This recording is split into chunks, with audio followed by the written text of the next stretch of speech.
Welcome to Chasing Hard podcast, where we talk about trusting God when life doesn't turn out the way you planned. Which, if you've been alive for any amount of time, you probably encountered a situation where life didn't turn out quite like you planned. And those are times where we get to decide, where we get to choose how do we want to respond and what part we want God to play in those situations. Today, I'm super excited to have my friend in real life, Trevor, on with me. Hey, Trevor. What's up? I'm so glad you're here, that you made the time for this. I know you're busy.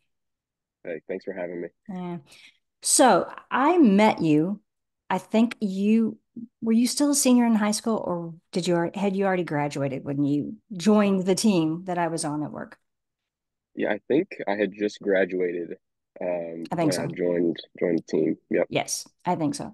So from the very get-go, I was I was astonished, not astonished, that's too strong of a word. I was just very impressed. That's the word. Mm. Very impressed with how you, as a young 18, 19-year-old man, conducted your life.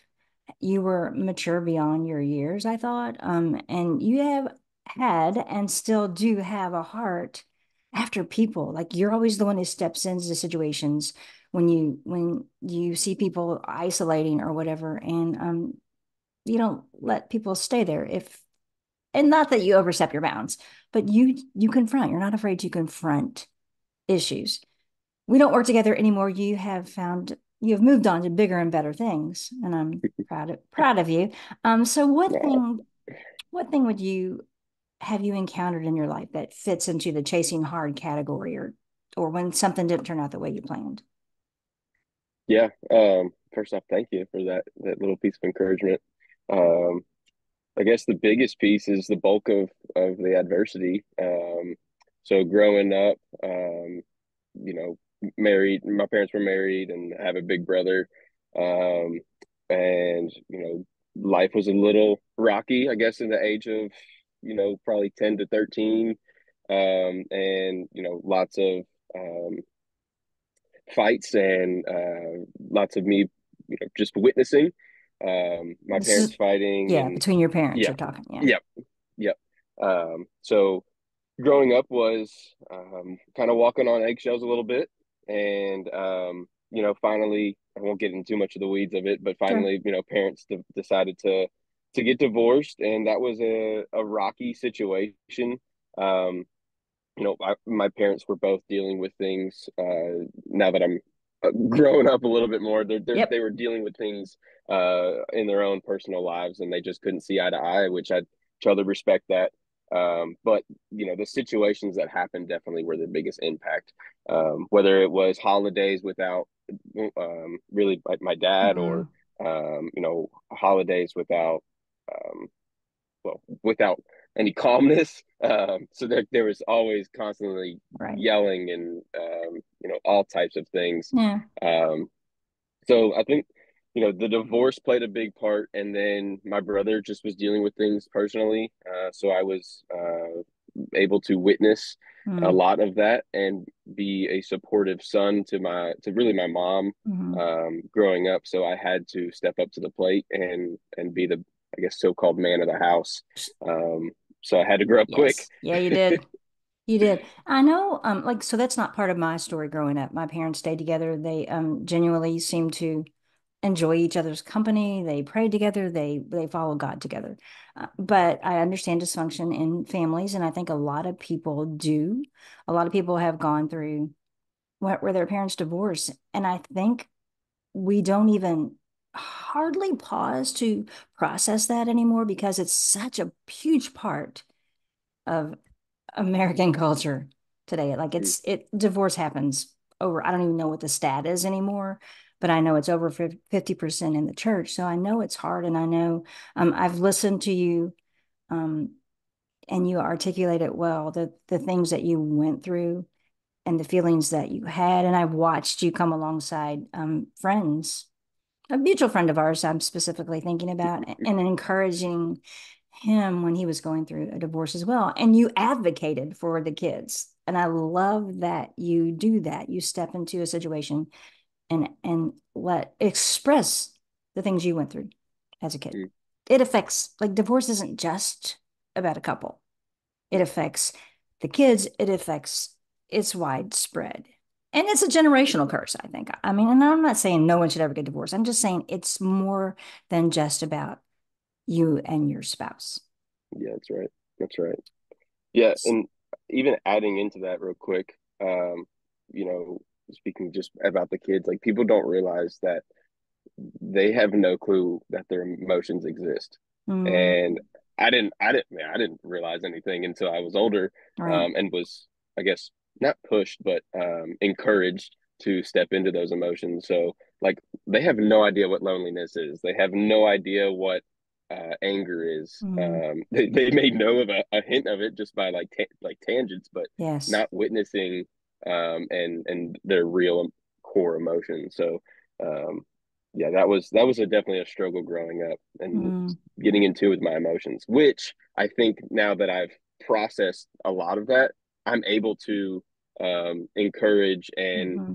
I mean, I don't really care if anybody has, anything, you know um, when I interject or when I step up to a plate in Yep. somebody's life and I feel like I need to say something. That's not me saying it. I just feel like it's on my heart and I need to say it. Yes. That's, Like, yes. that's the real thing about it. That's you. That's what I loved about you back then. I wish I could be around you more, but that's who you are. I think that's who God created you to be. And I think part of the reason you are where you are and that you were able to process that so well is because you had mentors. You had adult Christian men who stepped into your life and helped you, walked with you, and you were able to process those things, get in touch with your emotions, if you will. So, and not everybody has the courage to do that, Trevor. So I just want to just commend you, even as a kid with that, with all the things going on as a teenager. Like, you embrace that, and not everybody does that. And I think you did that well, and you continue to do that well, and keep doing what you do, because it's a good thing. It's a God thing. Thanks. Thanks. So I know now. I mean, I've watched you not grow up because I met you as a young man, but you're married now, I and am. you're dad. You That's have right. a That's right. daughter who, how old is she? She just turned 6 months, going on month seven. Laney is So, 7. Okay. So that's another thing that I haven't really talked with people about who have young children, because I don't. My kids are grown. I have no grandkids. I better know.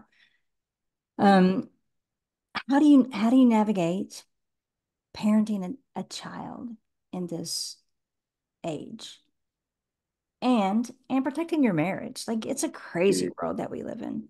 What are some practical things that you do? What are some things that you have come up against? What are some things that scare you? What are some things that you have to have God in? mm. Yeah, I mean, the little parenting that I know, but it's definitely one day at a time. And if, like, Molly and I think we're a really good team. Yeah. Um, she picks up when I'm thin. I pick up when she's thin. Even if there's anger or frustration involved, but like at the end of the day, like, the result of why we get or angry or frustrated, it's really like we're not sleeping or Mm. something like that. So like it's Yep. definitely you have to you have to be there for each other, and that's a key thing in Mm. marriage, especially when raising a kid. um we didn't get a manual. No parent gets a manual, Yep. at the hospital when they come home. So I Which did ask, though. They said they didn't have one. So that's great. but you know, honestly, one day at a time. But Mm. really, I guess really the past week and a half, I took Kyle's challenge. I've been Yes. popping back and forth between Yeah. churches and praying for 10 people. Mm-hmm. And those 10 people are my core family because that's who It's I do good. everyday life with. So praying, 7:30 or 7 each morning. Um, I start with Lainey and I start with Molly. So, Mm. um, that's something new that I'm doing. Um, Cool. I just have it on the calendar because if it ain't on Yep. the calendar, it ain't gonna happen. Yep. I hear you. I'm doing that as well. Mine's actually on a piece of paper by the other stacks of things I do in the morning before I go to work. So, Love yes, it. I know it's got to put it on the calendar. Yeah. So, you know, let's talk about this. It's not a popular subject, or maybe it is. Maybe it's controversial. I don't know. But this gender um, affirmative, I mean, here's what I think. You're born a male or female. Like Hmm. scientifically, that's how you're created. And you can Yeah. maybe you're a tomboy, maybe you don't feel real masculine. Like, okay. That doesn't mean you have to chop off your body parts or change or take the hormones or whatever. You have a little girl who's going to grow up in a culture where it could be even a hate crime to speak Hmm. against you for not like training your child that she can choose what gender she wants to be. Like, how do you process that? How do you go through that? To me, parenting was already hard enough, and now you add in all this other crap. Yeah. Yeah. And luckily I've got a couple years till she goes to school, You do. but the preparation probably, definitely starts now. And I think the only thing Molly and I can do is of course pray.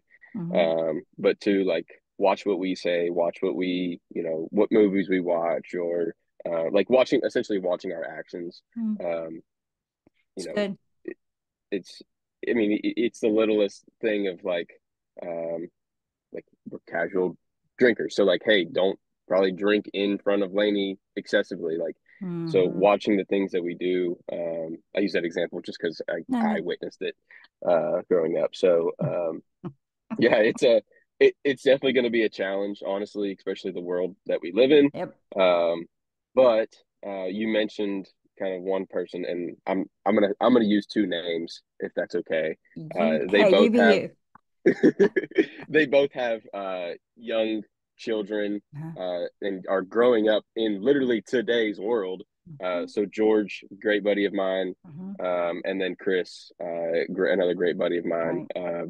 Both of their kiddos are like my siblings, even if I'm probably closer to their age than I am them, but True. give or take. But I'm blessed one with them in my life and the encouragement that they have on me, but I'm able to witness on what they do, whatever works for them, what doesn't work, That's and then good. I can apply those to our our our little family. I love that because, and another thing that I see you do well is you ask for help. Like you don't have all the answers, and none of us do, and that you're not ashamed or afraid to ask for help. And I see those two guys that you mentioned are good examples of fatherhood, I think, and because they do have older kids, and I think you need a community.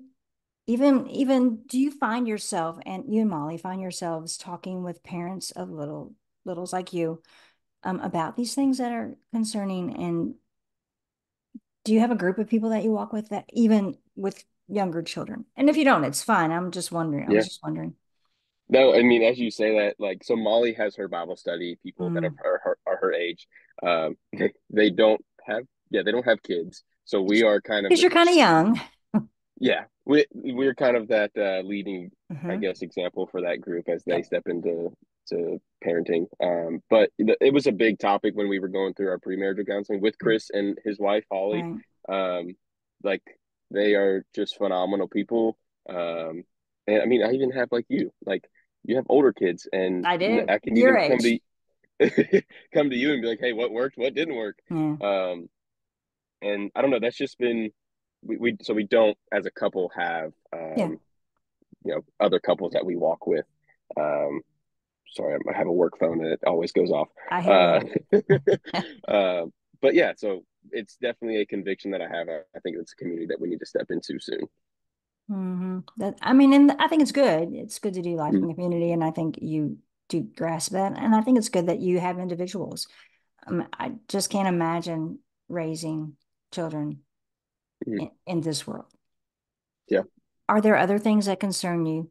Um, because I've even heard people say, I don't want to bring kids into this world. I mean, our world's always been crazy. We live in a fallen world. There's really nothing new under the sun, as the Bible says. Everything has happened. That is happening, has happened, and will continue to happen. Maybe we just realize it more or we see it more because we have phones. We have yeah. social media. So is there anything else that particularly bothers you about raising children in this time? Mm. And if there's not, there's not. Yeah, no, I Good on mean, you. I'm kind of I'm a go with the flow kind of guy, and I think Molly is too. So like as circumstances come up, we'll address the issue, we'll Mhm. find the solution, and we'll kind of roll with it. But as far as like I'm just very new to parenting, so I don't know Mhm. that I can speak much into it. Um, but what I do know is like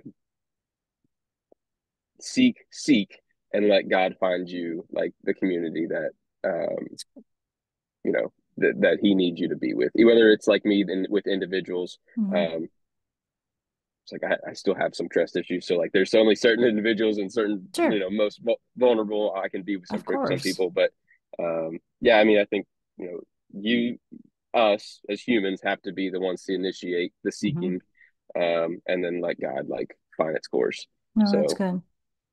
I like um that. yeah.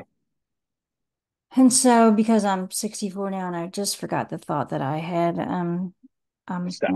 now, well, it's short. I did just forget, but so let me. There was something you just said that made me think about something that I wanted to say to you, but as I'm stalling here, it's still not coming. So I guess, well, you and Molly are how like you're in your mid 20s, Yeah, so you're like we're both 24 going into see, 25 this year. yeah, and hey, yeah, you have a birthday coming up. I do. You're that's young for being a parent, and so because hey, officially your brain isn't technically even fully developed yet. Your brain, like I think, is it 25 or 26 when they say? Yeah, Boop. I think it's 25 for males, and is it 18 for females? Yeah, maybe. So Molly Yeah, obviously is the head of the probably true. family here. I'm kidding. No, it's just been a pleasure to me to watch you, and I hope that I know that you used to lead young boys, and I know right now you're just trying to survive. You're somewhat sleep deprived, though. I think you said Lainey's a good sleeper. Oh, So very far, so yeah. far. Okay, So, well, that's okay, good. so quick snippet, like the past 2 weeks have not been good. Okay. But literally this morning, she slept till like 4:30, 5 o'clock, which was great. So, it was like break sleeps. So I don't know if you Yeah. like, It's it oh was like yeah. 12 and 2, and it was, yeah, It's good. hard. I get that it's hard, and I don't want to burst your bubble, your parenting bubble. I know you parents are always looking toward that one thing. Like once she starts sleeping through the night, once they're potty trained, once they're in school, once they're driving, like you're always in this phase, always. And I'm here to tell you, Trevor, that when you have adult kids, like you still parent. It's just a different, it's different, and it's a hands-off parenting because like your mom and dad can't tell you what to do. But Yeah, it's for life. It's for life. sounds good to me, I guess. Okay, what you're a parent now, so you don't get a say. That's right. I was talking with some woman with grown kids, and her kids just moved away. And I loved that she said with older kids, and you can tuck this away for later, pray more, say less. And Mm, maybe that's what we do always as parents. Because do our kids really listen to what we're saying? They watch your actions, so good on you for that. But the less we can say, I mean, obviously we have to say things. We have to parent. So there are things that we need to say to protect them. mm, But I think a lot of it is our actions. And then prayer. mm. Like parenting is a lot about prayer, and you already nailed it with your actions.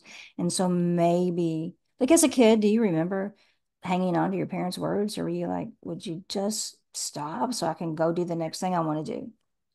I Yeah, remember. so I know, right? I was actually just gonna bring up my mom because like she's a pretty good I example want of to have like your mom here. I do. we were talking about you last night, and she was like, "Oh my gosh, I forgot to respond to Lori." I was like, "Well, you better respond to Lori because I'm going on tomorrow." So we were just talking through some stuff, but like as I reflect and as you say, like pray more, say less. Well, I'm gonna say this, and she said a lot, right? But the Because your most of mother what she likes to did, talk, yeah, and she's a very wise woman. Yes. That's right.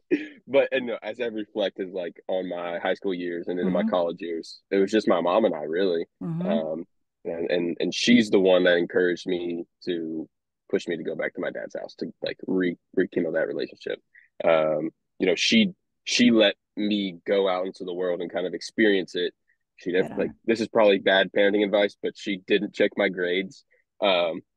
Which whatever. I mean, I didn't fail, so Right, but like she let me experience the world for what it is, right, and then I think that also helped mature me. You know, because she was a single mom and right. her other child was in 600 or 400 miles away, and Right. No, that's good. I'm glad you brought yeah, that up because you can be a helicopter parent and think you have control. You don't.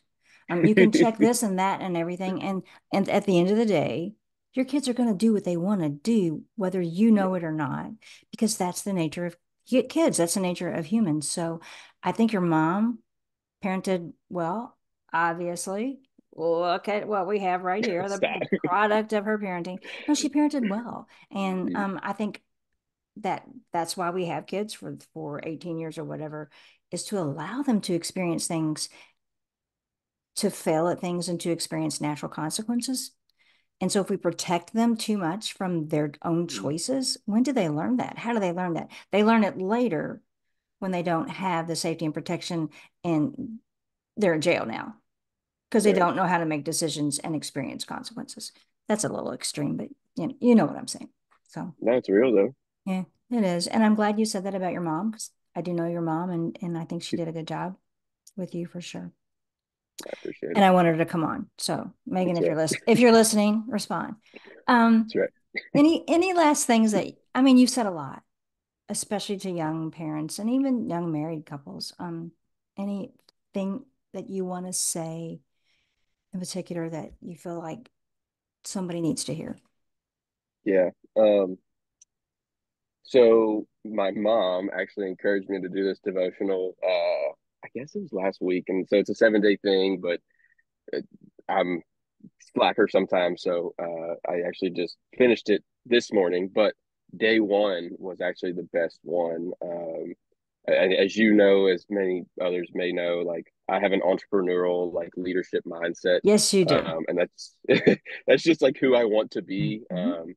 I score very high on, and I don't say this to, like brag on myself, like I please don't hear that, but like I score very high on like a CEO, COO, like personality test and like Not that a, type of thing. I So, am so not surprised. but the one thing I was really encouraged by was you know finding essentially like we were God defines our identity, right? Mhm. But we have to do the little things to get to who we long to be, who God longs us to be. Right. Whether that's in corporate America, your work environment, or even at home. Those two things coincide, whether we admit it or not. Like the Yep. leadership inside your work and how you act actually, Yes. go hand in hand with your home life. Um, so I'm in a season of I think developing more, aren't we all? Aren't we all? But really like fine tuning that and figuring out what what God has for me next. I do Um, like that. I love that. And I see that in you. And I see that, and I've always told you this, God, like, yeah, stay open because God has great things for you to do. I don't know what that looks like. I'm not saying you're going to be the president of the United States, though you probably could be. Um, Stop! you I don't want know, that job. yeah, really, who does, really? Um, yeah, I can see and encourage you to stay open to that, because we are always honing that, like we never stop growing. That's never the intention. We never arrive at this place where it's like, yeah, I finally made it and I can just sit back. No, I don't think so. um because we are leaving a legacy. It's just a matter of what legacy we're leaving. And I liked that you said like our lives aren't compartmentalized. Like everything affects everything, whether it's at home, whatever you do. I've seen you do it in all areas of your life, because you understand that it's not you're this way here and then you're this other way here, because you're just who you are, who God created you to be, and you continue to work and grow in that. Way to go. Yeah. Appreciate it. Yeah. But can I add one more Yes. thing? You can. So there's a situation in my family happened this weekend, and I'll be transparent. So my brother was in an accident, and he lives up in Ohio. Right. So we got the call, and it was an intense situation, especially from afar. And this kind of goes in hand with like parenting and like being a brother, and like I'll end with that. Okay. But um, so he had an accident, and so my mom, my dad, my aunt were all on the phone trying to figure out what's next, like what to do. He's got some complications, not anything visual, but he just needs to get checked out. His little stubborn self, even though I love him, wasn't going, and so my mom and I head up there, and we get there, and he's giggling, and we're he's in good spirits. Then we get him to the hospital, like he's checked out, he's great, so like Good. he's good. But I say that for a couple points. It's like one, God protected Dalton, and like we just needed to trust that. Mm, And two, I think a huge reason why my mom and I went up there, one, because she's his parent, and like she needs to be there. yeah, for sure. And yeah, but I think as I step into parenthood, as Dalton steps into being an uncle, and aunts and uncles play a big role in a child's life as well. Right. So I think the point of what I'm trying to get across is one, trust God, um, and two, show up. Um, That's good. like that's That's as simple great. as I can put it. That's great. So That's a great way to end the podcast. Plus, I just got the 2 minute warning. So trust God and show up. Those two things, you do your part and he'll do his. So thanks for bingo. being on, Trevor. I appreciate it. Hey, thanks for having me, Lori. All right. I'll be back next week on trusting God when life doesn't turn out the way you plan, and I hope you are too.